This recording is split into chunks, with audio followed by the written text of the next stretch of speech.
en su Gloria a misión. Dios. Con todos nosotros, el pastor Tommy Moya. Séptima Convención del Ministerio Evangelístico, Camino a la Libertad. Gloria a Dios. Buenos días. Qué bendición, tempranito en la mañana, ¿ah? Ustedes son unos campeones. Mira al que está a tu lado y dile, te felicito. Mientras la mayoría de la gente está durmiendo, ya usted está listo, amén, para disponer su corazón y su espíritu para recibir una palabra de Dios. Hoy es nuestro último día, ya mañana en la madrugada salimos. Quiero agradecer profundamente al pastorado de esta casa, a los líderes de esta congregación, a todo el cuerpo de gobierno de esta iglesia por recibirnos con tanto cariño y con tanto amor, y especialmente a ustedes, el cuerpo de Cristo, por haber extendido sus brazos y amarnos de la manera que lo han hecho durante estos días. Agradecemos profundamente todo este tiempo que hemos tenido de parte de mi amada esposa Janet. En el mío propio, gracias, nos los llevamos en el corazón sabiendo que la gracia de Dios está haciendo cosas extraordinarias en este lugar. Amén. Creo que los próximos años serán aún mejores, mucho más gloriosos, porque en Cristo la tendencia no es en retroceder, sino es en adelantarnos en su propósito. Amén. Así que felices de haber compartido, de haberles conocido, al pastor Jaime, a todo su equipo, a los pastores que nos acompañaron en este día. De veras que estamos profundamente agradecidos al Señor por este privilegio. Quiero recordarles, porque tan pronto terminemos, ya concluimos hoy nuestro tiempo acá, y hay algunos mensajes que creo que todavía están disponibles allí en la mesa. Cómo se forman iglesias gobernantes, una conferencia que dimos en Panamá, en un congreso apostólico. Yo creo que la iglesia no ha sido llamada a sobrevivir, sino a conquistar. Amén. Romanos 5:17 dice que nosotros gobernamos en vida. La teología tradicional nos dice que hay que esperar que todo esto se acabe para luego en el milenio usted gobernar. Sin embargo, no se puede llegar a hacer lo que vamos a estar haciendo si no empezamos desde ahora, porque ya estamos en Cristo el Señor. Amén. Así que es una serie poderosa, una conferencia poderosa que se la recomiendo. Visión 3D ha sido un mensaje que ha bendecido a tanta gente. Se llama 3D porque lo que quiere decir es tres dimensiones. Cuando Isaías tiene la visión del trono de Dios, y quiero darle este detalle nada más para que usted pueda conocer el simbolismo bíblico y lo que representa. Dice que él vio que el cielo se abrió en el año que murió el rey Usías. Y dice que él vio que las faldas del Señor llenaban ¿qué? El templo. ¿Y qué será lo que significa eso? Eso es un lenguaje metafórico para ayudarnos a entender lo que en ese tiempo los que leyeron esa palabra entendían. Cuando un rey conquistaba territorios nuevos, mientras más amplia su conquista, más grande era su túnica. Lo que quiere decir que cuando ellos salían al público, el tamaño de su túnica determinaba la amplitud de su gobierno. Cuando Isaías ve que el rey Usías muere luego de 52 años, la esperanza del pueblo se perdió. Sin embargo, Dios le da una visión que el profeta entendía bien. Si tú crees que el gobierno de Usías y el reinado de Usías fue poderoso, mira mi túnica, llega desde el cielo a la tierra. Lo que le está diciendo es, si tú creías que él era grande, aquí el grande soy yo. Visión 3D, no se puede perder este mensaje porque está poderoso. De la insignificancia a la grandeza lo expliqué antier, como una mina, 360 gramos de plata, 100 dracmas, equivalente a $20, a más o menos unos 40,000 pesos, prepararon a esta gente dentro de ese proceso de productividad y los llevaron a ser gobernadores sobre 10 ciudades y 5 ciudades. ¿Cómo lo poco te pone a gobernar sobre lo mucho si eres un creyente que sabe cómo reproducir lo que Dios te ha confiado? Los procesos en la vida de un discípulo. El Señor tomó 12 personas que usted y yo quizás no hubiéramos tomado en el equipo, que no le hubiéramos dado la buena parte, no calificaban de acuerdo a los estándares humanos. Sin embargo, de ellos todavía se está hablando, revolucionaron el mundo, y la Roma imperial, con todo su ejército y con toda su fuerza y toda su magnificencia, no pudieron detener a 12 hombres que cargaban la vida del Cristo resucitado. Y en una ocasión el libro de los Hechos dice, ¿y quiénes son esos que vienen acá y trastornan el mundo? Lo que es capaz de hacer el Señor con alguien que responda a su llamado. Amén. Y por último, estableciendo y manifestando el cuerpo. Dios siempre ha necesitado un canal legal en la tierra, porque esta tierra Él se la entregó a los seres humanos. Esta tierra no es de los demonios, no es del diablo. El sistema ha sido poseído por el reino de las tinieblas, pero el planeta, la tierra y los que en él habitan, dice la Biblia, son de Dios. Y si son de Dios, son nuestros, porque todo lo de nuestro Padre es nuestro. ¿Y por qué usted dice que es nuestro? Eso se oye bonito, porque somos herederos. Y alguien que hereda algo es porque el papá ya lo puso en la cartilla y dice, esto es de mis hijos. Pero para que alguien pueda heredar, el testador tiene que morir. Por eso hace 2000 años atrás murió, pero al tercer día resucitó. Y usted tiene derecho legal a todo lo que Dios ha declarado sobre su vida. Usted no está aquí para sobrevivir. Usted está aquí para cumplir el propósito de Dios para su generación. Mira al que está a tu lado como si tuvieras coraje y dile, llegó nuestro tiempo. Llegó nuestro tiempo. Quiero compartir una palabra que ha estado en mi espíritu para este día. Quiero invitarles a Génesis una vez más, capítulo 1, y luego vamos a pasar a Hechos capítulo 8. Estaremos predicando particularmente bajo el tema creados para ser fructíferos. Dígalo conmigo, yo he sido creado para ser fructífero. Dígalo como que lo cree, como que ya tomó café, la cafeína está haciendo su efecto. Diga, yo he sido creado para ser fructífero. Génesis capítulo 1, versículo 28. Empezamos a trabajar esta temática en nuestra participación del viernes en la noche. Hoy vamos a seguir expandiendo un poco más en esta línea. Dice el verso 28 del capítulo 1 del libro de Génesis. Por favor, entienda esto del libro de Génesis. El libro de Génesis contiene a manera de semilla todo lo que a través de la Biblia se comienza a desarrollar. En Génesis comienza un río. En Apocalipsis termina un río que brota desde la ciudad de Dios. En Génesis hay un árbol, en el Apocalipsis hay árboles de las cuales las naciones comen de su fruto y son sanos. En Génesis comienza una familia, en el Apocalipsis terminan las familias de la tierra adorando delante del trono de Dios. En otras palabras, todo lo que usted necesite saber del propósito de Dios lo encuentra en el Génesis. Esto no es un secreto ni es un misterio. Dígale que está a su lado, ya está escrito. Cuando el Señor tuvo que manejar la tentación en el monte, Él no dijo, me voy a ir a orar 30 días y regreso con una respuesta. No, Él dijo, escrito está. Si usted sabe lo que está escrito se manifestará en usted. Génesis 1:28, y los bendijo Dios. ¿Se acuerda de esa declaración los que estuvieron aquí?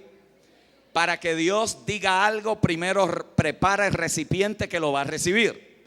Por lo tanto, ya Él los había preparado para poder cumplir con lo que Dios le iba a decir.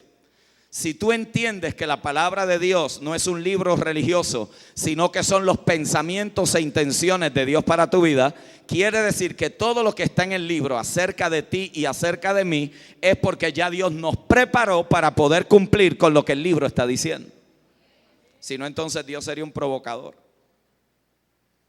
Te tienta con algo así, mira qué bonito se ve esto, y luego te lo quita. La razón por la cual está aquí, la razón por la cual Cristo murió, la razón por la cual resucitó, la razón por la cual se te metió por dentro, es para que podamos experimentar lo que está escrito en el libro de la vida. Y los bendijo Dios y les dijo. ¿Qué les dijo? Fructificad y multiplicaos, llenad la tierra, soyugadla y señoread en los peces del mar, en las aves de los cielos y en todas las bestias que se mueven sobre la tierra. Hechos capítulo 8, queridos hermanos. Hechos capítulo 8, versículo 26. Una historia muy conocida que hoy nos va a arrojar luz a cómo pasamos de esterilidad en áreas de nuestra vida a productividad y fructificación. Cuando esté ahí diga amén. Un ángel del Señor habló a Felipe diciendo: levántate y ve hacia el sur por el camino que desciende de Jerusalén a Gaza, el cual es desierto. Entonces él se levantó y fue, y sucedió que un etíope eunuco, funcionario de Candace, reina de los etíopes, el cual estaba sobre todos sus tesoros y había venido a Jerusalén para adorar, volvía sentado en su carro y leyendo al profeta Isaías. Y el Espíritu dijo a Felipe: acércate y júntate a ese carro. Acudiendo Felipe, le oyó que leía al profeta Isaías y dijo: pero, ¿entiendes lo que lees? Note esa declaración. Él dijo: ¿y cómo podré si alguno no me enseñare? Y rogó a Felipe que subiese y se sentara con él. El pasaje de la escritura que leía era este: como oveja a la muerte fue llevado, y como cordero mudo delante del que lo trasquila, así no abrió su boca. En su humillación no se le hizo justicia, mas su generación, ¿quién la contará? Porque fue quitada de la tierra su vida. Respondiéndole eunuco dijo a Felipe: te ruego que me digas, ¿de quién dice el profeta esto? ¿De sí mismo o de algún otro? Entonces Felipe, abriendo su boca y comenzando desde esta escritura, le anunció el evangelio de Jesús. La palabra del Señor está bendecida. Quiero comenzar definiendo la palabra fructificación, porque es la palabra que gobernará nuestra predicación durante todo este tiempo. La palabra fructificación se define como algo que produce fruto. Es aquello que conduce a la productividad. Es algo que causa que haya abundancia. Me gusta esta definición también de la palabra fructificación, y es que se describe como algo que es prolífico o produce resultados. Por eso, cuando usted le da un vistazo a la palabra del Señor, descubrirá que donde quiera que Dios está envuelto, donde quiera que el propósito de Dios se está desarrollando, donde quiera que la presencia del Señor ha sido establecida, el principio en ese lugar es que hay fruto, la productividad está presente, hay resultados y la inclinación es a la abundancia. Note bien, por eso usted nota que la primera declaración que se hace en relación al ser humano en Génesis 1:28, antes del pecado alterar el proceso, antes de la raza humana ser tocada por la influencia y el poder del pecado, es que el ser humano había sido llamado, destinado, comisionado, y su propósito sobre la tierra era ser fructífero, multiplicarse, llenar la tierra y ejercer dominio sobre ella. Usted y yo conocemos la historia. El pecado alteró el proceso, pero no cambió el propósito. El postrel Adán vino a la tierra, retomó el propósito, murió, pero al tercer día resucitó. Y ahora usted no está en Adán, usted no es una copia de Adán. Usted está siendo transformado a la misma imagen, como por el Espíritu de Dios, en la imagen del Hijo perfecto de nuestro Dios. Por lo tanto, Cristo entonces nos reconecta a la condición original por la cual fuimos puestos en el planeta. Usted no es un religioso evangélico que viene a un lugar llamado templo a escuchar mensajes bonitos acerca de la vida eterna y del cielo, mientras aquí vive miserablemente sobreviviendo y luchando contra todos los demonios que hay en el infierno. No, usted es más que un vencedor. Usted es real sacerdocio, nación santa, pueblo adquirido por Dios. Usted tiene por su sangre corriendo sangre de realeza. Usted ha sido hecho rey y sacerdote de nuestro Padre Celestial. Usted es la niña de los ojos de Dios. Usted es el escogido y la escogida de Dios. No hay nada sobre la faz de la tierra que tú no puedas vencer, porque Dios está por ti. Y si Dios contigo, ¿quién podrá contra ti? Tú no eres cualquier cosa, tú no eres uno más del montón, tú no eres alguien más del populacho, tú no eres un colombiano más en Colombia, tú eres un agente secreto del cielo posicionado en Bucaramanga para establecer el reino de los cielos en esta ciudad. Tienes que regresar a tu condición original. Cristo no te salvó para cargar una Biblia y venir a cultos religiosos toda la semana. Te salvó para que volvieras a la condición original de tu existencia, y es que estuvieras arriba y no abajo, que estuvieras en posicionamiento de gobierno y no siendo gobernado. La religión detesta eso. Los religiosos le prende eso. Porque el religioso persigue controlarte, pero el reino persigue libertarte. A los religiosos les fascina controlarte y manipularte, pero al reino le fascina libertarte para que seas todo lo que Dios ha diseñado que tú eres para Él. Por lo tanto, cuando tú miras el propósito original, vas a descubrir que el ser humano en esencia ha sido llamado a que se reproduzca, a que produzca fruto, a que fuera productivo, a que fuera prolífico en ideas, en creatividad, en invenciones, en las artes, a que produjera resultados, a que tuviera inclinaciones a la abundancia. Y usted dice, pastor, pero eso se le dijo a Adán nada más. Bueno, vamos a hacer un corto recorrido por la Biblia, porque si algo se le dijo a Adán, pero se le dice a todas las generaciones subsiguientes, usted va a descubrir entonces que aquello no era nada más para el Edén. Por ejemplo, Génesis capítulo 9 verso 1, no lo tiene que buscar, se lo voy a leer verbatim. Dice, bendijo Dios a Noé, a sus hijos, y les dijo, fructificad y multiplicaos y llenad la tierra. Génesis 8:17, luego que salen del arca, todos los animales que están contigo, de toda carne, de aves y de bestias y de todo reptil que se arrastra sobre la tierra, sacarás contigo, y vayan por la tierra y fructifiquen y multiplíquense sobre la tierra. Génesis capítulo 9 verso 7, mas vosotros fructificad y multiplicaos, procread abundantemente en la tierra y multiplicaos en ella. Génesis 17:6, Dios le dice a Abraham, y te multiplicaré en gran manera y haré de ti naciones y reyes saldrán de ti. Génesis 17:20, de Ismael se dice, he aquí lo bendeciré y le haré fructificar y multiplicar en gran manera.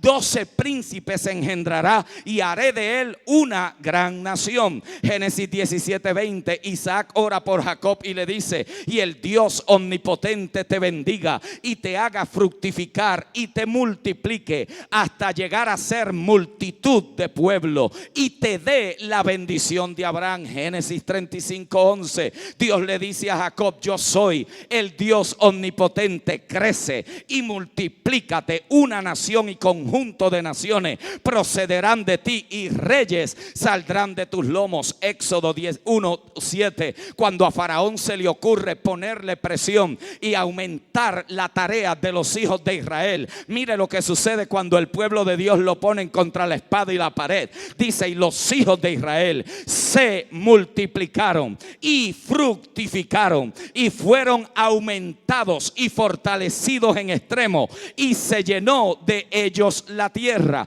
Salmo 105 verso 24, hablando de esto, dice, y multiplicó a su pueblo en gran manera y lo hizo más fuerte que sus enemigos. Y por si alguno está diciendo, ¿y dónde está el Nuevo Testamento? Aquí viene en Juan capítulo 15 verso 8, en esto es glorificado mi Padre, en que llevéis fruto, mucho fruto. En otras palabras, tu destino está marcado, tu destino está marcado por Dios. Tú y yo hemos sido llamados a ser fructíferos en la tierra, a producir grandes resultados, a ser prolíficos y con tendencias a la abundancia. Dios no te llamó a arrastrarte como la serpiente, sino a volar en las alturas como las águilas, porque tu naturaleza es de arriba y no es de abajo. Dile al que está a tu lado, eso tiene que ver conmigo.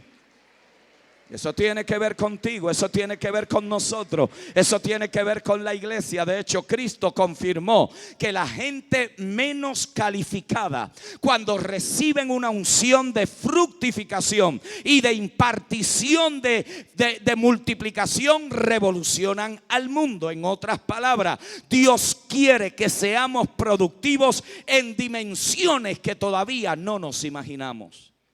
Cristo era tan enfático en la fructificación que un día llegó delante de una higuera y cuando no halló fruto delante de ella, dice la Escritura, la maldijo. Y esto es una palabra para la iglesia del siglo XXI. La iglesia del siglo XXI está en un proceso de transición. Permítame por favor sugerirle que la iglesia del siglo XXI no necesita avivamiento. No puede necesitar avivamiento lo que ya está vivo. Y usted en Cristo no está muerto, usted ha sido vivificado en el Espíritu. Lo voy a repetir porque es que a veces decimos las cosas y no le ponemos atención a lo que estamos hablando. Señor, necesitamos avivamiento. Usted no necesita avivamiento. Usted necesitó avivamiento cuando estaba en Adán, pero cuando fue trasladado al reino de la luz, usted llegó ahí con una nueva vida. Lo que pasa es que la religión ha matado lo que Dios ha hecho en nosotros y nos ha apagado. Por eso siempre estamos necesitando, Señor, avívame. Y el Señor allá, como que, ¿qué más te voy a avivar si te me metí por dentro? Pablo decía, yo soy tu vida. Para mí el vivir es Cristo y el morir es. Y lo que ahora vivo lo vivo en. Así que ¿usted está vivo o está muerto? Pues no necesita avivamiento. Usted lo que necesita es una reforma. Lo que necesita es una forma totalmente diferente de pensar, porque años y siglos de religiosidad han castrado la vida de Dios en nosotros. Pero dígale que está a su lado, eso está cambiando.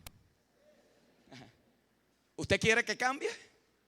¿O usted quiere todas las semanas venir aquí a llorarle a Dios para que tenga misericordia cuando Dios está diciendo, vamos, ya, de ese lloriqueo, déjame ese lloriqueito, ya esto, yo traté con esto en la cruz del Calvario? Lo que tú tienes que realinear tus pensamientos, ajustarlos al propósito original, saber que vas a tener días malos y eso no quiere decir que yo te abandoné, vas a tener días difíciles y eso no quiere decir que el diablo te está ganando, vas a ser tentado y eso no quiere decir que yo te abandoné, lo que quiere decir es que te estoy perfeccionando, te estoy entrenando, porque de ti no quiero sacar un buen evangélico, quiero sacar un buen embajador que me represente sobre la faz de la tierra. Dile al que está a tu lado, eso tiene que ver conmigo en esta mañana. Ay, en esta mañana se va a levantar gente aquí con el espíritu de posesión, de conquista. Van a decir, no más esterilidad, no más religiosidad. Lo que quiero es lo de Dios en mi vida. Reforma mi entendimiento y alíneame a tu propósito, Señor. La iglesia del siglo XXI está en un proceso de reforma. Estamos cambiando teologías castrantes, estamos cambiando teologías limitadas, estamos cambiando años de el hombre manipular lo de Dios por una nueva experiencia donde Dios nos eleve a la razón original de nuestro llamado. Por eso llamarnos una iglesia apostólica es un peligro. Decir que somos apostólicos es un peligro, porque eso nos lleva a un nivel de responsabilidad superior. Porque las iglesias apostólicas son iglesias que están en la vanguardia de lo que Dios ha hecho con su iglesia conforme al nuevo pacto. Por eso las iglesias apostólicas son iglesias de gobierno que producen orden, operan en altos niveles de administración y productividad y establecen el reino donde quiera que la iglesia está presente. Por eso usted notará que en el reino no hay nada estéril. Todo lo que llega muerto al reino es resucitado. Todo lo que llega vivo, lo que llega estéril al reino es hecho productivo. Todo lo que llega cojo se tiene que enderezar. Todo lo que llega apagado, todo lo que llega retrasado tiene que ser impartido con la vida de Cristo para que pueda existir dentro de esa dimensión del reino. No hay nada estéril en el reino. Por eso es que la historia que leímos es tan importante, porque la historia nos habla de un hombre estéril, nos habla de un hombre que era un eunuco. Y por favor prestémosles algunas atenciones a los detalles de la historia, son riquísimos, nos van a ayudar a entender cómo es que Dios saca a un individuo que está estéril en una área de su vida, lo hace fructífero para convertirse en el padre de futuras generaciones. Note por favor algunos datos interesantes que se nos dice acerca de este eunuco. Se dice que era un etíope, por lo tanto era un africano. Pero también se nos dice en la historia que sabía leer. No era un cavernícola, no era alguien que estaba metido por allí, que descendió del mono y ahora estaba comiendo banano todo el tiempo. No, el hombre sabía leer. ¿Lo dice o no lo dice? Esto es crítico y ahorita lo vamos a necesitar. Segundo, se nos dice que era un eunuco. En otras palabras, había sido castrado desde joven. ¿Y por qué había sido castrado desde joven? Porque era el que administraba las finanzas en el palacio de la reina Candace. Por lo tanto, era un varón sirviendo al lado de una mujer. Y en aquel entonces, para que no hubieran los conflictos que se dan dentro de estas dinámicas humanas, castraban a los que servían al lado de los reyes, especialmente si eran del sexo opuesto. Por lo tanto, la escritura nos está diciendo que este hombre servía como el administrador de los tesoros de la reina de Candace. Cuando usted mira la escritura, descubre que hay tres tipos de eunucos. Está el eunuco de nacimiento, el eunuco de escogimiento y está el eunuco voluntario. Este en particular era un eunuco a la cual había sido escogido para servir en los palacios de la reina como administrador de las finanzas. Pero hay otro detalle riquísimo, porque se nos dice que él había ido a Jerusalén a adorar. En otras palabras, este hombre del continente africano subía una vez al año para ir a adorar al Dios de los judíos. La pregunta que hay que hacerle al texto: ¿cómo llegó al África el judaísmo? ¿De qué manera este hombre se enteró que arriba al norte había una religión donde había un Dios que le daba victoria a su pueblo sobre las naciones? Para eso usted tiene que ir a Primera de Samuel o Primera de Crónicas 9, la reina de Sabá. Dice la historia que ella subió del sur y fue a visitar al rey Salomón. Cuando llegó delante del rey Salomón, ella venía con una impresión tremenda, porque ella había escuchado de la sabiduría de este rey, pero ella no se imaginaba la magnitud de la sabiduría de este hombre. Y dice la historia que cuando llegó allí se dio cuenta que la sabiduría del rey excedía lo que ella había escuchado. ¿Y qué fue lo que ella vio? Vio tres cosas. Dice que vio el pan sobre la mesa, las escalinatas que subían al templo y las vestiduras de los sacerdotes. En otras palabras, ella vio un sistema administrativo tan poderoso que le pregunta al rey: ¿y cómo es esto? Ahí ella se entera de la religión de los judíos, del Dios que había hecho pacto con sus padres, del Dios de Abraham, del Dios de Isaac y el Dios de Jacob. Aquella mujer abraza el judaísmo, lo lleva a su nación. Siglos después, generaciones después, ya habían escuchado acerca de este Dios. Todos los años, en el día de la expiación, este hombre subía a Jerusalén para expiar sus pecados. Había sido expuesto a esta manera de redención. Pero miren qué triste, que subía todos los años y regresaba igualito a como había subido. Era tan triste la condición de este hombre que leyendo la escritura no entendía lo que la escritura decía. ¿Será que muchas veces venimos domingo tras domingo, venimos año tras año,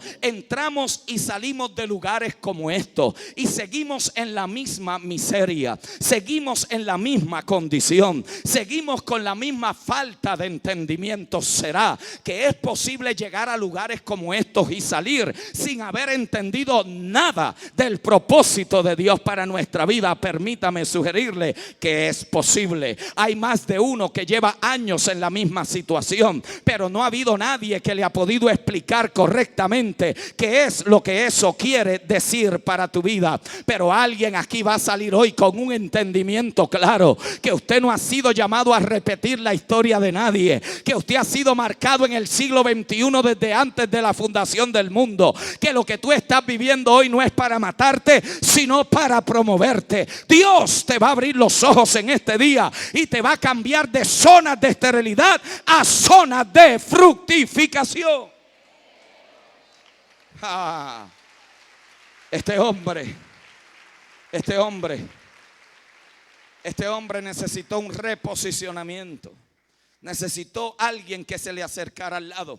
Y cuando Dios tiene un propósito con alguien, o con una congregación, o con un líder, o con un hermano o una hermana, Dios mueve a quien tenga que mover, lo transporta de donde lo tenga que sacar, lo coloca de donde lo tenga que colocar, lo extrae de donde lo tenga que extraer. Por eso muchos de ustedes, este congreso particular no es uno más dentro de tu agenda religiosa. Muchos de ustedes jamás volverán a ser los mismos después de estos 3 días de impartición por el apóstol Edwin Edwin Santiago, por el apóstol Abelar y por este servidor y los otros conferencistas. Alguien aquí tiene que saber que usted no puede seguir repitiendo el próximo año 2014 lo que viene viviendo por los últimos 20 años de su vida. Usted no puede seguir entrando y saliendo sin entender. Viene una nueva temporada para tu vida. Viene una nueva temporada para tu familia. Viene una nueva temporada para tu empresa. Prepárate, porque lo que va a suceder es extraordinario, porque Dios te dará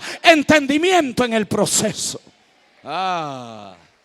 Dios cambió a este hombre, lo muda. Y por favor entienda, Dios mudó a Felipe. Dice el texto que el Espíritu Santo le habló a Felipe. ¿Quién era Felipe? Felipe era un diácono que sirvió con excelencia. Esto es un principio del reino. Muchos llegan arriba y se olvidan de dónde fue que Dios los sacó. Muchos llegan y empiezan a mirar a los demás por encima del hombro y empiezan a castrar el potencial por la razón de que Dios te dio esa responsabilidad. Responsabilidad en el reino no es para señorearte sobre la gente. Responsabilidad en el reino no es para tener autoridad, manipulación y control sobre la vida de las personas. Reino y autoridad lo que significa es poder conectar a la gente a su destino eterno en Cristo y colocarlos a la razón de su existencia. En el reino la autoridad sirve para dirigir, para traer dirección en áreas particulares de la vida. Entienda que Felipe fue un diácono de excelencia, pero ahora había sido promovido a una nueva dimensión. Mire qué proceso extraordinario. De servir mesas en Hechos 6 a predicar evangelísticamente y revolucionar a Samaria. En Samaria dice la Escritura que predicó bajo una unción poderosa del Espíritu. Muchos fueron libertados y muchos fueron sanados. Usted ha leído la historia. Allí había un hombre llamado Simón que engañaba a la gente. Dice que este se convierte y quiere comprar el don de Dios con dinero. Y Felipe le dice: tu dinero perezca contigo. Luego de este incidente, el Espíritu lo transporta, lo coloca al lado de este etíope, porque este etíope estaba frustrado, no entendía lo que leía. A simple vista, mi querido hermano, no se ve qué es lo que Dios está haciendo con la vida de este etíope, pero aquí es donde llega la luz del Espíritu para ayudarnos a entender cómo una persona que está estéril en un área de su vida, que no dejará generaciones futuras, que no se conectará a algo más grande que él, de repente recibe una unción de fructificación. Pero para eso necesitamos entender tres principios fundamentales que están en ese capítulo 8 del libro de los Hechos. Diga conmigo: tres principios. Tres cosas que si usted y yo hoy, por la gracia del Espíritu, se nos ilumina en nuestro entendimiento, vamos a dar un giro completo en la forma en que pensamos y respondemos ante lo que tenemos por delante. Principio número 1: para pasar de zonas de esterilidad a zonas de fructificación, tenemos que saber leer. Y usted dice: ¿y eso es tan profundo? Lo que pasa es que yo no estoy hablando de leer español. El etíope sabía leer español, pero no sabía interpretar lo que leía. En Dios, una de las cosas más críticas para poder entender es todo lo que se relaciona al tiempo. Y cuando hablamos de Dios y tiempo, es incongruente, no alinea, no puede alinear, porque Dios, el tiempo existe en Él, pero a la misma vez Él existe fuera del tiempo, pero a la misma vez se metió dentro del tiempo para sacarte del tiempo, para conectarte en una zona que se llama eternidad. Lo repito. Alguien se quiere poner de voluntario y viene y lo repite. Hablar del tiempo y Dios es incongruente, porque Dios no habita en el tiempo, pero el tiempo está en Él. Pero para poder redimir a los que estaban en el tiempo, se tuvo que meter en el tiempo para sacarlos del tiempo, para colocarlos en una zona de eternidad. Por eso usted y yo somos gente rara. Usted estaba allá y acá, aquí y allá, sentado aquí en Bucaramanga y sentado en lugares celestiales con Cristo. Usted es raro, usted es rara. Usted es una de esas personas que yo le llamo anfibio. Tienen la capacidad de meterse debajo del agua y también están fuera del agua. Tienen la capacidad de poder mirar el mundo espiritual, pero también pueden ver el mundo natural, pueden escuchar lo que otros no están oyendo, pueden ver lo que otros no están viendo. ¿Por qué? Porque usted y yo hemos sido trasladados de una zona natural a una zona espiritual. ¿Lo entendió? Ahora mire esto, ¿por qué? Porque cuando hablamos de tiempo y hablamos del propósito de Dios en relación del tiempo, tenemos que poder entender de qué es que estamos hablando. El tiempo en Dios es una exhibición de su mente. ¿Por qué? Porque lo que hace es que le da oportunidad al propósito y al proceso de Dios para que se manifieste. Por eso ahora vamos a tratar de entender 3-4 palabras que la Biblia usa para describir esa zona que nosotros le llamamos tiempo. Eso que para nosotros como que se nos escapa, como que no entendemos cuáles son los procesos de Dios en eso. Primera palabra que la escritura utiliza para ayudarnos a entender la mente de Dios es la palabra momento. Diga conmigo, momento. ¿Qué es un momento? Un momento es un espacio en el proceso de la historia en la cual Dios hace algo que no lo vuelve a repetir. En otras palabras, un momento en Dios es cuando Dios expresa un elemento y un aspecto de su propósito que no lo vuelve a repetir. No habrá otra creación como la de Adán. No habrá otra experiencia como el Mar Rojo. No habrán otros milagros como hubieron en el Antiguo Testamento. Y usted dice, ¿y será que Dios no lo puede hacer? Sí, pero no le da la gana, porque Él lo hace en un momento particular, para un propósito definido, para cumplir una agenda divina.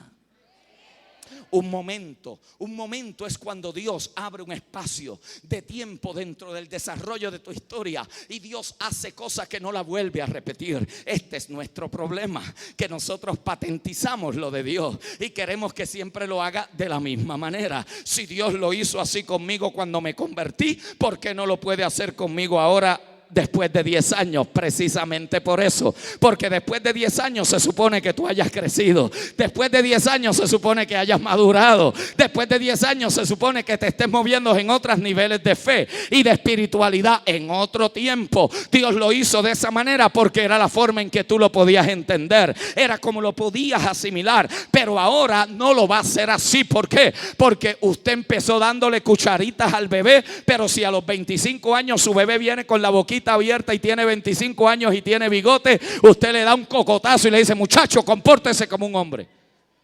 ¿O no? Así hace Dios. Es que usted no siente el cocotazo ese que nos da. Ya llevas ¿cuánto? 25 años en la congregación y todavía estás con esas niñadas. Todavía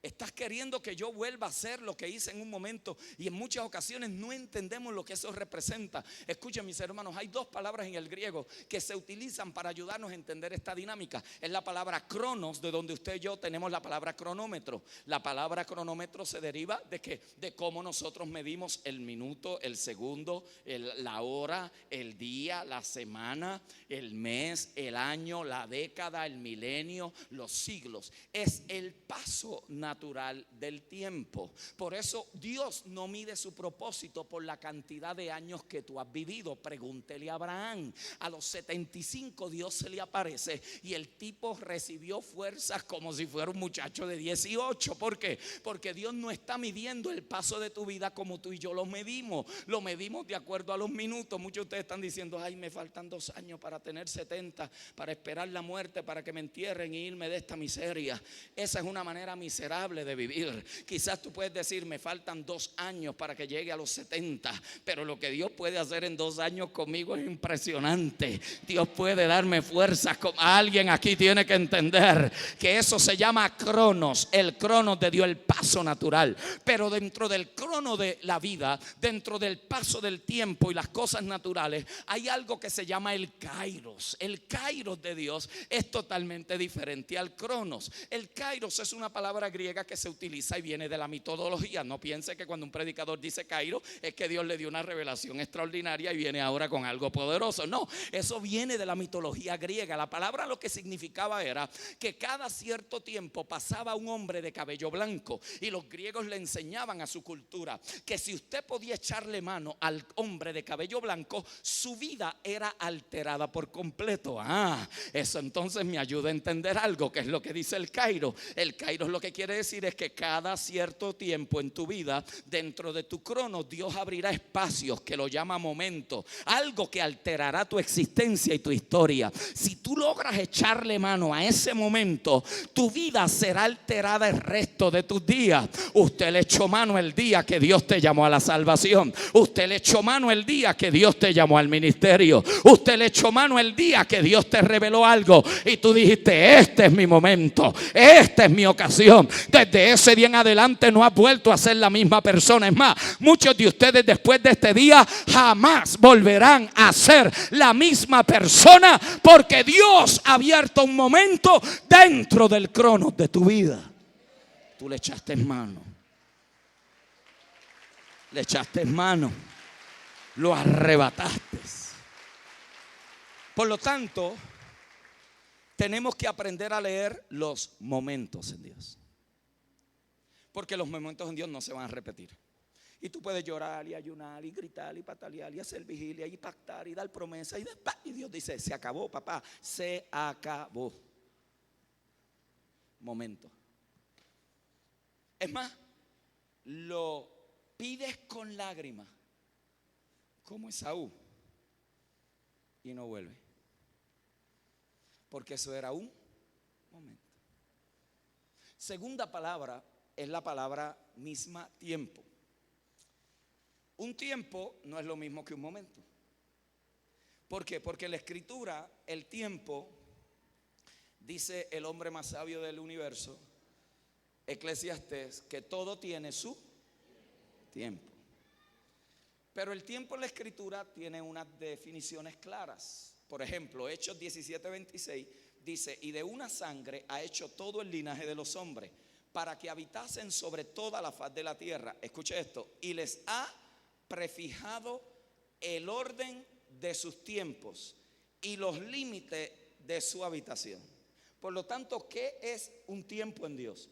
Un tiempo es cuando Dios categoriza eventos particulares en un momento determinado de la historia, y todos los que saben leer en qué tiempo es que Dios y qué es lo que Dios está manifestando en ese tiempo, le echan mano a ese tiempo y aceleran el cumplimiento del propósito. Por eso es tan importante que cada congregación tenga líderes que estén alineados, que estén sintonizados al tiempo. No hay nada peor que tener un liderazgo que te quiere llevar al siglo XX, cuando Dios está hablándole a la iglesia en el siglo XXI. No hay nada peor que tratar de vivir de los recuerdos del ayer, cuando Dios quiere hacer cosas nuevas y extraordinarias hoy. No hay nada peor de vivir de lo que un día fue, cuando podemos escribir lo que será. No hay nada peor que eso. Por eso la gente que no tiene nada que decir usualmente vive en el pasado. Por lo tanto, un tiempo nos ayuda a poder conectarnos con lo que Dios está haciendo en un momento determinado de la historia. Entienda, por favor, que en el reino hay un principio que yo le llamo el principio ecualizador. En el reino nunca, nunca, nunca será excedido por el reino de las tinieblas. Oiga esto: si el pecado abunda, ¿cuál es la otra frase? La gracia. Eso se llama el principio de ecualización. ¿Qué es lo que quiere decir? Si usted cree que está malo, es verdad, está malo. Lo que no puede ponerle es la mente y la mirada a eso, porque si eso está malo, lo que Dios va a hacer va a super exceder. En otras palabras, cada vez que las cosas se pongan malas es porque Dios te quiere sorprender con algo que te va a dejar boquiabierto. Porque donde la gracia, donde el pecado abunda, la gracia sobreabunda. abunda. Si está malo hoy es porque te están posicionando para el mejor milagro, la mayor expresión de gracia, la mayor promoción de tu vida. Alguien aquí se debería de estar preparando para los mejores días, debería de estar adorando a través del desierto, debería de estar celebrando a través de la tribulación, porque esa leve tribulación momentánea produce cada vez un más excelente y eterno peso de gloria, porque no miramos lo que se ve, sino lo que no se ve, porque lo que se ve es temporero, pero lo que no se ve es, dígame si el reino no tiene mucho más. Ay, pastor, si usted supiera, el diablo me ha dado con todo, el diablo me ha dado, yo tengo una crisis, que este diablo sucio, que no me... Dile al que está a tu lado, ya, suspende esa niñería. Díselo, suspende esa niñería. Un querubín desempleado no tiene más poder que un creyente que ha sido habilitado por la potencia del Espíritu de Dios. Un querubín desempleado no tiene más astucia que un creyente que posee la mente de Cristo. Este es el problema, que lo que tenemos es mente religiosa, pero no mentalidad de reino. Son dos cosas distintas. Diga conmigo tiempo. Entender que Dios puede estar haciendo en un tiempo determinado en la historia va a asegurarnos que estamos colaborando con el cumplimiento de Dios para esa temporada. Lo cual nos lanza la tercera palabra que la palabra utiliza, que la Biblia utiliza para ayudarnos a entender la mente de Dios en relación al tiempo, y es la palabra temporada. No es lo mismo un momento en Dios, no es lo mismo un tiempo de Dios que una temporada en Dios. Son tres cosas totalmente diferentes. ¿Por qué? Porque las temporadas, de acuerdo a la Escritura, se forman en el cuarto día de la creación. Génesis capítulo 1 verso 14 dice: haya lumbreras en la expansión de los cielos para separar el día de la noche y sirvan de señales para estaciones, para días y para años. Génesis 9 establece que hay 4 temporadas en el año: otoño, invierno, primavera y verano. Estas temporadas, ¿qué es lo que hacen? Determinan el tiempo de la siembra y determinan el tiempo de la cosecha. Determinan el tiempo de la preparación y determinan el tiempo de la activación. En otras palabras, usted y yo vamos a tener diferentes temporadas en nuestra vida. El peligro está en hacer algo fuera de temporada, porque cuando usted se sale de la temporada, usted está alterando el ciclo que la temporada debe de cumplir.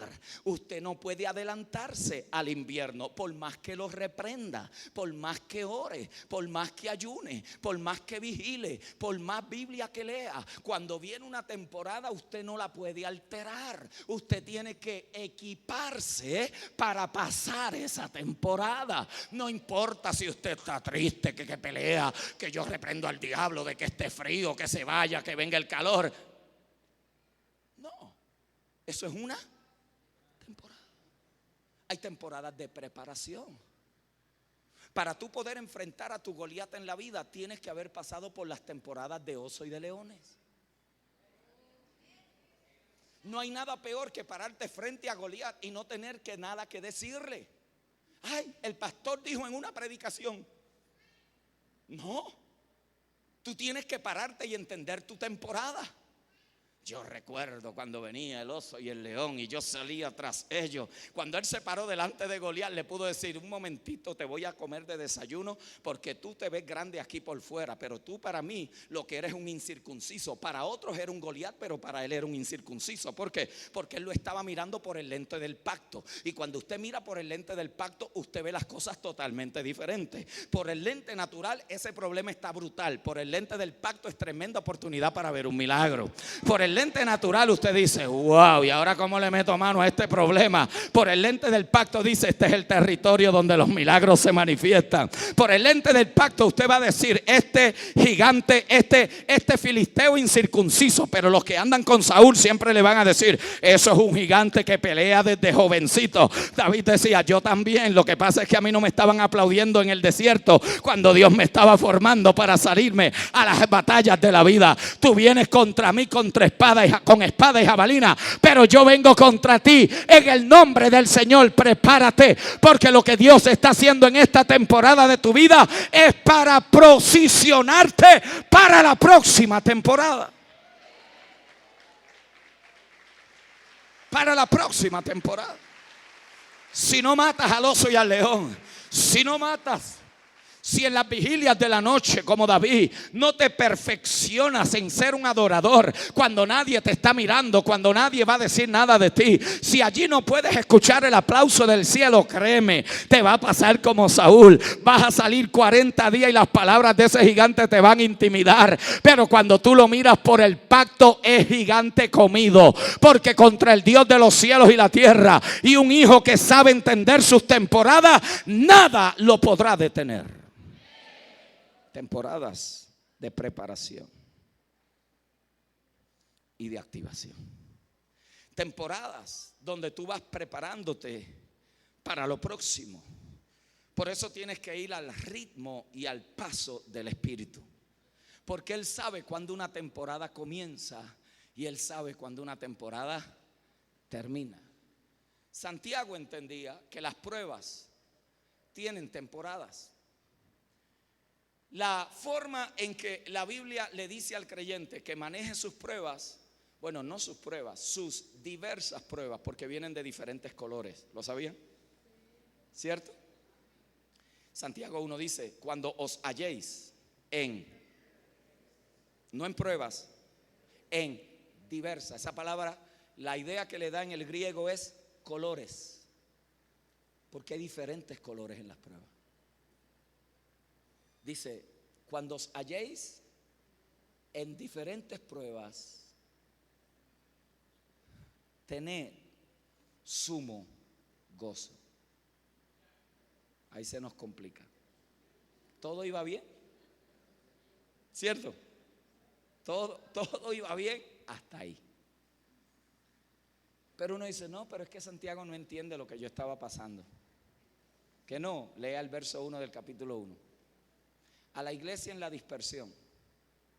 Le está diciendo a gente que los están buscando para matar, que los están echando al foso de leones, que los están poniendo en los estadios de los principales de aquel tiempo, que los están sacando de sus casas y matándolos frente a otros creyentes para que denunciaran su fe. Santiago le está diciendo, hay diferentes colores en estas pruebas, pero la forma en que tú vas a salir al otro lado luego de que se acabe esta temporada es tener sumo gozo, porque una vez sea aprobada vuestra paciencia y ella cumpla con el ciclo perfecto, ustedes serán promovidos a la próxima etapa y la próxima dimensión. En otras palabras, para muchos de ustedes están en la medianoche de su destino profético. Es cuando peor está la cosa, es cuando más caliente está el horno, es cuando más difícil se ha puesto la situación. Óyeme bien, todo nuevo día comienza con una temporada de oscuridad. Hoy es domingo, pero el domingo no comenzó cuando salió el sol. El domingo comenzó cuando todavía era de noche, pero ya era domingo. Usted no dice domingo porque salió la luz del sol. Usted dice domingo porque la manecilla cruzó las 12 de la medianoche, pero ya era domingo. En otras palabras, antes de que saliera la luz del sol había un periodo de oscuridad. Es el mismo principio del reino, es el mismo principio de la vida. Antes que un ser humano salga a la vida, primero está incubado en oscuridad por 9 meses. Antes de que una semilla pueda dar fruto, tiene que estar en la oscuridad por lo menos una temporada. ¿Qué es lo que le estoy diciendo? Que la temporada de oscuridad que tú estás viviendo no es para matarte, es para que en ese proceso tú aprendas a adorar a Dios cuando no tienes todavía lo que le estás creyendo a Dios, para que te atrevas a celebrar y decirle a otro, esto es un tiempo determinado, esto no está diseñado para matarme, de aquí me va a sacar el Señor. Y los religiosos te van a decir, sí, eso me dijo otro y mira cómo está, se volvió loco. Y tú decías, ellos se volvieron locos, pero yo me voy a volver gobernador dentro de esta prueba, porque a mí no me llamaron a hacer lo que otro hizo, a mí me llamaron a cumplir con el propósito de Dios. Dile al que está a tu lado y dale un codazo y dile, es una temporada nada más. Muchos de ustedes están en el invierno de su vida, todo se les secó. Miran hacia afuera y cada vez que miran están más difíciles las cosas. Pero si tú entiendes las temporadas de Dios, tú sabes que ese tiempo ya está marcado, porque después del invierno viene la primavera. ¿Qué pasa en la primavera? Se oyen las tórtolas, vuelve a salir. Por eso muchos de ustedes que han pasado por los inviernos de su vida, hoy son otras personas, hoy son otra gente. Yo estoy hoy viviendo la mejor temporada de mi vida, porque pasé el invierno más seco de mi existencia, pero Dios ha hecho cantar a la tórtola y estoy escuchando a los pajarillos que dicen, la gracia de Dios es suficiente para sostenerte.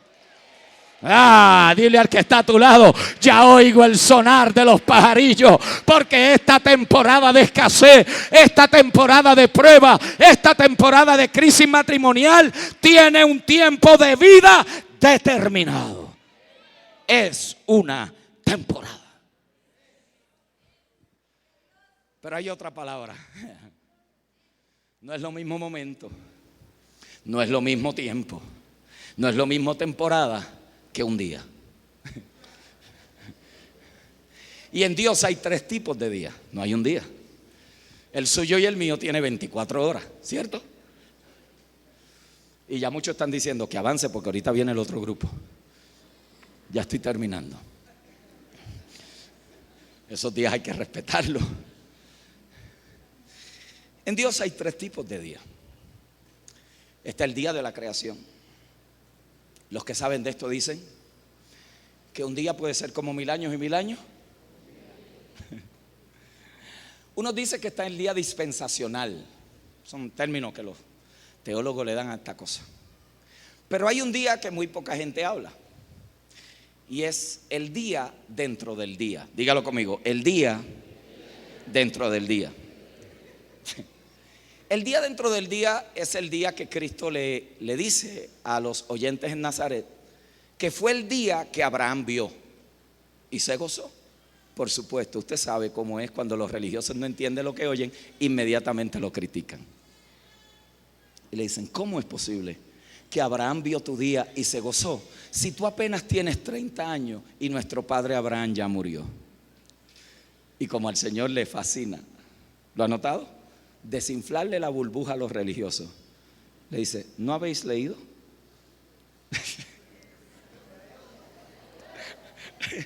En otras palabras, ustedes que dicen que saben tanto, no entendieron eso. Usted no se ha sentido así a veces que lee algo y dice, y eso estaba ahí. ¿No le ha pasado? A mí me pasa todo, de cada rato me pasa. Eso se llama iluminación del Espíritu para entender la palabra. No vaya a pensar que los 3 años esos de instituto bíblico que nos dan por ahí de las calles de oro, mar de cristal y las 9 semanas de Daniel son. Me metí en terreno apache yo ahora. Sí, porque hay gente que termina el instituto y dice, yo sé de Biblia.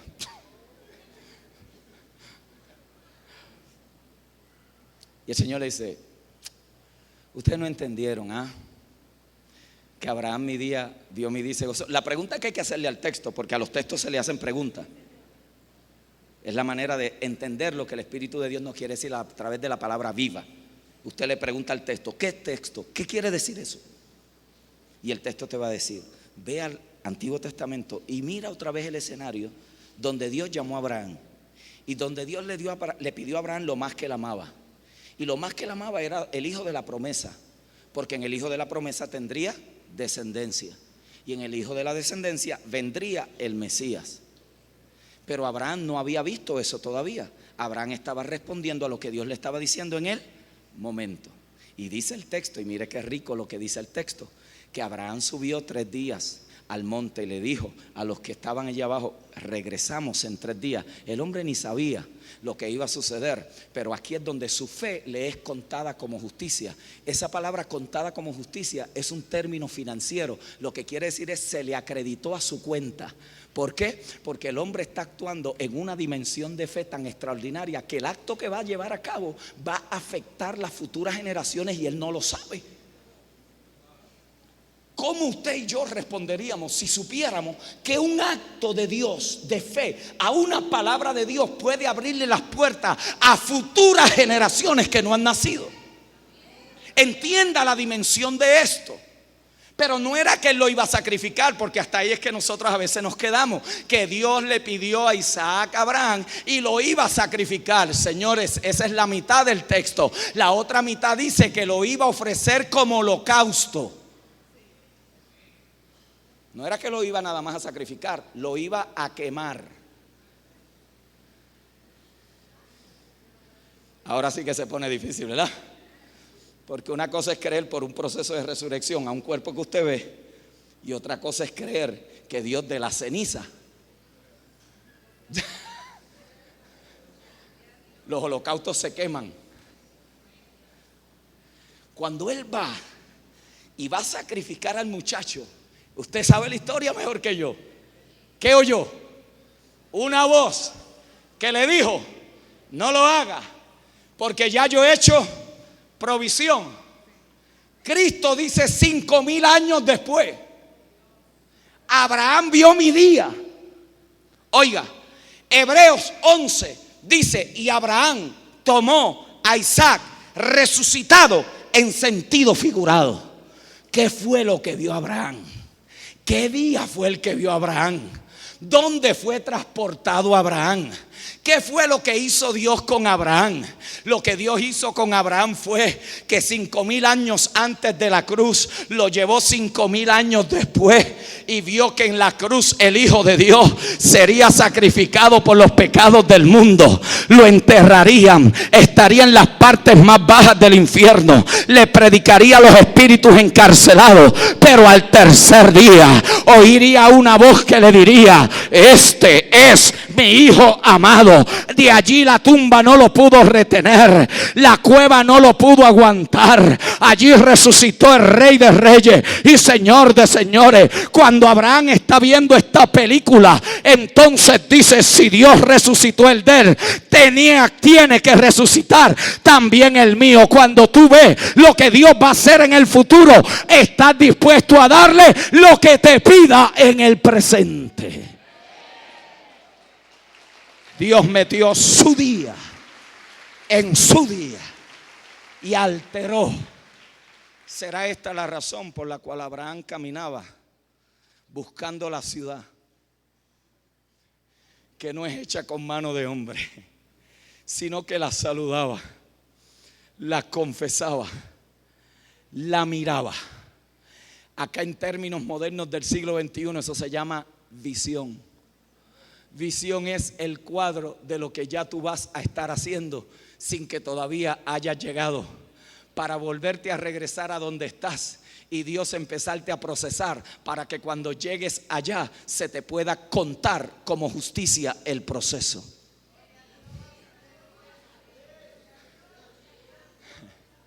Déjeme repetirlo de esta manera, ilustrarlo. Ayúdame un momento, joven, ven acá. Esto es lo que hace Dios con su día. Dios te lleva al futuro, te muestra. Por eso sin visión el pueblo perece. Dios te muestra, te da sueños, anhelos, deseos. Pone en tu corazón propósitos particulares, pero también te permite ver el magno proceso, el propósito de Dios, mejor dicho, que tiene que ver con su iglesia. Aquí tú estás. Seas un líder, seas un creyente, Dios te da una visión familiar, una visión empresarial, una visión ministerial que está amarrada a un eterno propósito. Pero como todavía no estás listo para poder meterte a eso que Dios te está mostrando, te tiene que regresar al presente. Y acá en el presente está toda la gente que no lo ha visto. Está toda la gente que todavía no ha podido ver lo que Dios te mostró. Pero tú empiezas a compartírselo.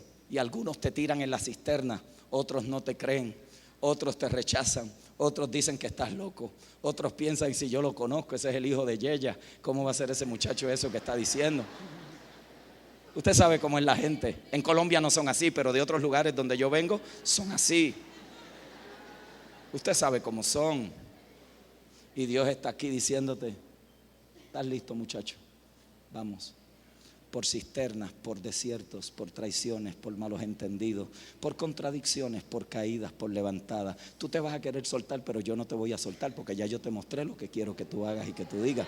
Tú tranquilo, en el proceso, en el camino lo vas a sentir las pruebas, las luchas, pero ya yo te prometí que estoy contigo a través de cualquier situación que la vida te presente. Sí será difícil, sí será complicado, en ocasiones te quedarás solo, pero recuerda que yo estoy contigo, tranquilo. En medio del proceso no te dejaré ni te abandonaré, porque a mi Padre le ha placido darte este reino. Tranquilo, vamos a caminar. De momento vas a correr, pero de momento vas a caminar. Cuando parece que no te levantas es cuando más fuerza te voy a dar para que te levantes. Tranquilo, y tú estás diciendo a través de todo eso: Señor, ¿por qué? Señor, ¿para qué? Señor, ¿qué va a suceder? Señor, ¿qué sucedió? Lo que tú tienes que saber es que aquel que te dio, aquel que te llamó, aquel que te enseñó, aquel que te mostró, es poderoso para cumplir todo lo que se había propuesto contigo.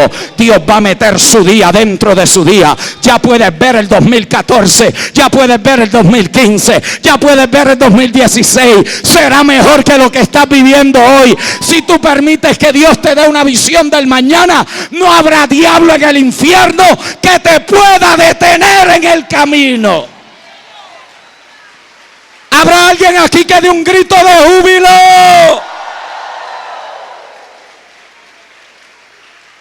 Dios metió su día dentro de su día y alteró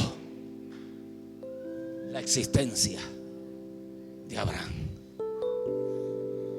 Y aquellos que saben Biblia saben que de un texto no se hace doctrina.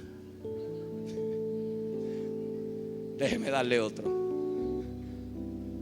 ¿Recuerdan en una ocasión los muchachos estaban recogiendo espigas en el día de reposo? ¿Se acuerdan? Y los religiosos le dijeron: eso no es lícito, porque ese es el día de descanso según la ley. Me encanta cómo el Señor tiene la habilidad de desinflar el ego religioso y le dice: ¿no habéis leído cómo David entró al lugar santísimo? Tomó los panes de la proposición, que no le eran permitidos ni a él ni a los que con él estaban, y fue hallado sin culpa. La ley decía: mátenlo. La misericordia decía: ya eso está completo en Cristo. David vio cuando el sumo sacerdote rasgó los cielos, entró al tabernáculo celestial, roció la sangre sobre el lugar del propiciatorio. Habiendo concluido su obra perfecta, David fue transportado a un tabernáculo no hecho de mano, donde Cristo ya no está de pie, sino sentado, indicando que la obra ya está completa. ¿No habéis leído? Misericordia quiero y no sacrificio. De Moisés se dice que prefirió ser vituperado por causa del evangelio que quedarse en los deleites de Egipto. ¿Qué evangelio? Si el evangelio vino 5,000 años después. ¿Será que Moisés habrá sido transportado a la cruz?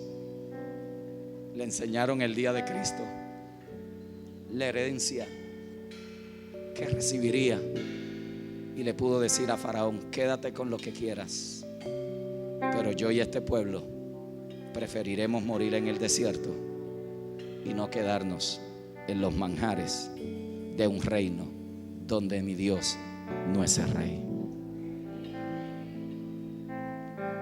El eunuco subía y bajaba todos los años.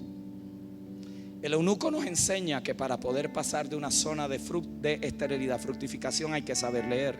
Segundo, hay que poder entender. ¿Entiendes lo que lees?, le preguntó Felipe. ¿Y cómo entenderé si no hay quien me explique? Pero eso nos dispara al tercer principio. Nunca pidas riquezas. Yo dije el viernes en esta casa que la prosperidad no es una doctrina, señores. La prosperidad es una estrategia de reino. La gente de dinero no habla de dinero. El que siempre está hablando de dinero es el que no tiene. ¿Lo han notado? Por eso a los predicadores les gusta hablar de dinero, porque no tienen.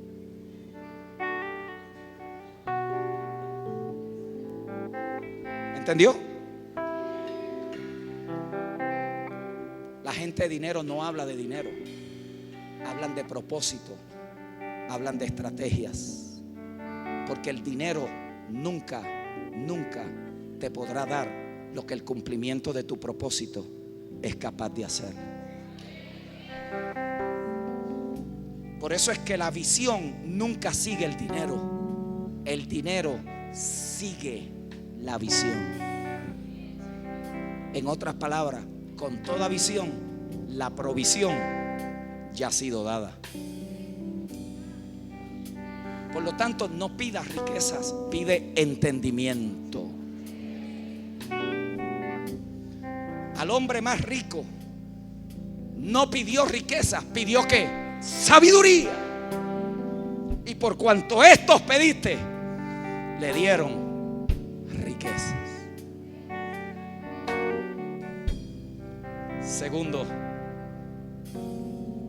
pide entendimiento. Y tercero, Dios va a traer gente a tu vida que te va a llevar a través de diferentes niveles de entendimiento. Oiga, cierro ya. Dios va a traer gente. Por eso estos congresos son una bendición y son peligrosos. ¿Lo ves? Son una bendición. ¿Por qué? Porque hay diferentes gracias que están operando en el evento. Pero también son peligrosos porque te van a retar. Y tú tienes una de dos: regresas al nivel de entendimiento donde estaba, o dices, me di cuenta que hay otros niveles de entendimiento. Cuando eso está ahí, Dios mueve a quien tenga que mover, a los Felipes del planeta, para traerlos a tu vida y explicarte el evangelio de Jesús. No el evangelio de los hombres, el evangelio de... Y comenzando desde esta escritura, le explico. La vida cristiana se mueve en tres niveles. Está el nivel de la palabra de salvación. Ese es aquel bendito momento cuando escuchaste el mensaje de salvación y respondiste. Luego está la palabra de fe. Es la conquista donde la mayoría de los creyentes están. Y luego está la palabra de justicia, que es cuando ya tú gobiernas sin tener que estar corriendo como una gallina sin cabeza a ver qué va a suceder, porque te asentaste en tu propósito. Con menos haces más, con menos dinero logras mucho, porque tú sabes que esa no es tu preocupación. Esa es la preocupación de aquel que te llamó. Niveles de entendimiento no es lo mismo un maestro que te dé una cátedra en una universidad de un maestro de primaria que te enseñó el ABC del abecedario. Todos hemos tenido buenos maestros, pero para poder llegar a nuevos niveles de entendimiento tenemos que ser guiados. Yo quiero someter ante ustedes que la iglesia del siglo XXI, el Espíritu de Dios, está llevándola a nuevos niveles de entendimiento, a nuevos niveles de productividad y efectividad. Y cierro con esto. Aquel hombre subió a Jerusalén a adorar y bajaba todos los años eunuco, estéril, sin dejar descendencia. Pero en esta ocasión subió a adorar. Dios transportó a Felipe, le explicó el texto y aquel hombre se convierte en el padre espiritual de todo un continente que conoció a Jesucristo por causa del evangelio. Alguien que no podía dejar descendencia se convierte en el padre espiritual de un continente, porque en el reino no hay esterilidad. Nada en el reino se queda estéril. ¿Qué área en tu vida estará estéril? ¿Qué área en tu vida no estará produciendo? ¿Qué área en tu vida estará estancada? ¿Qué área en tu vida estará limitada? ¿Qué área en tu vida estará disfuncional? ¿Qué área en tu vida estará castrada por la religiosidad, por los seres humanos que te han rodeado, por tu familia? ¿Qué áreas? Yo tengo una palabra de Dios para hoy. Esa área estéril será fructífera. Esa área estéril no se quedará así. Está destinada a producir fruto, y fruto en abundancia.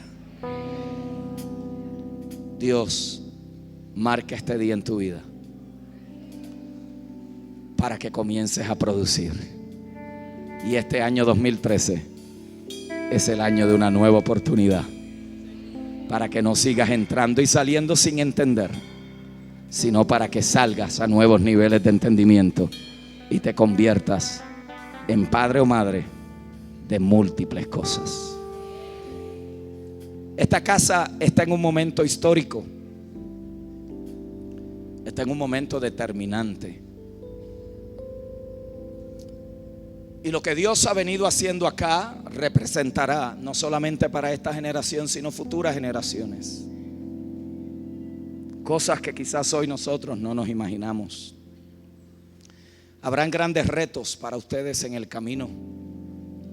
Retos que nos van a sacar de nuestra zona de comodidad, que nos van a empujar quizás a hacer cosas más allá de lo que hemos estado acostumbrados.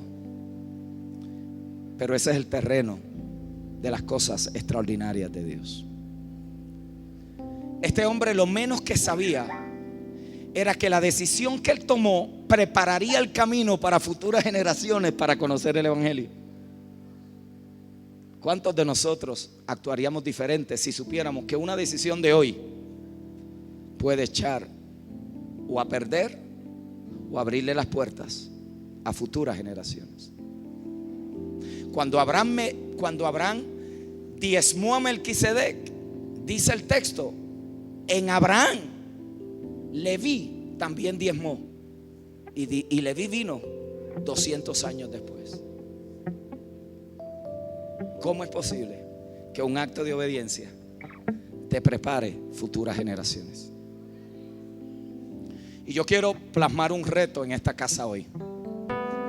Un reto que va a hacer que futuras generaciones sepan y se informen de que un día determinado en la historia de Bucaramanga pasó una congregación. Dios levantó a un hombre, a un patriarca que creyó a Dios. Ese batón se tendrá que pasar a futuras generaciones, porque ninguna iglesia está destinada a ser la misma toda la vida.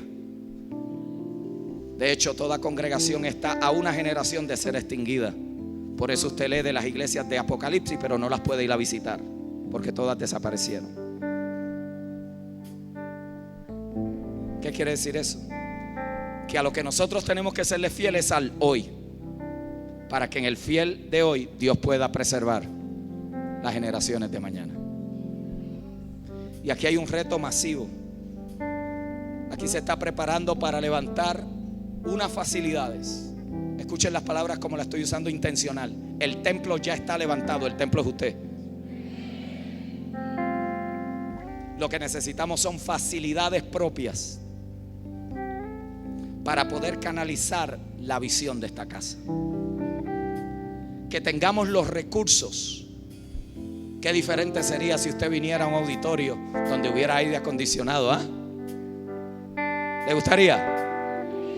¿Usted le gustaría que sus nietos de sus nietos de sus nietos tuvieran un lugar de referencia donde se puedan enseñar los valores, la fe de Jesucristo, el nuevo pacto, la gracia? ¿Usted le gustaría que hubiera un lugar donde usted pueda, cuando está al borde de expirar, bendecir a esa nueva generación de ministros que serán parte de esta casa? Yo quiero plasmar un reto hoy a gente aquí. Yo quiero hacerlo de dos formas y tengo que terminar. La primera es gente que diga hoy: pastor, yo entendí este mensaje hoy.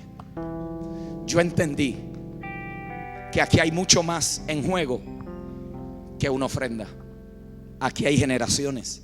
Este hombre subía a adorar y lo menos que se imaginaba es que aquel momento de su historia abriría las puertas para el evangelio en un continente.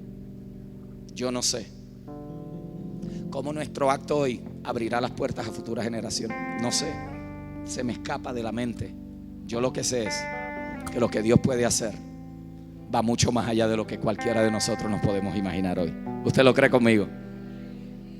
Yo quisiera saber y que levanten las manos las personas que puedan decir: hoy Domingo, ¿qué es hoy? ¿Qué día es hoy? Sí, pero día 20. Wow, mi amor, se fue el mes. 20 ¿de qué? De enero 2013. Se fue el año. Y usted diga, yo quiero sembrar una semilla hoy de fe por el proyecto de construcción a la cual estaremos entrando para dejar un lugar establecido de referencia de que hubo un templo espiritual que se reunió en unas facilidades de cemento para desde ese lugar comunicar a las naciones la verdad eterna del evangelio de nuestro Señor Jesucristo. Levanta tu manita ahí donde estás.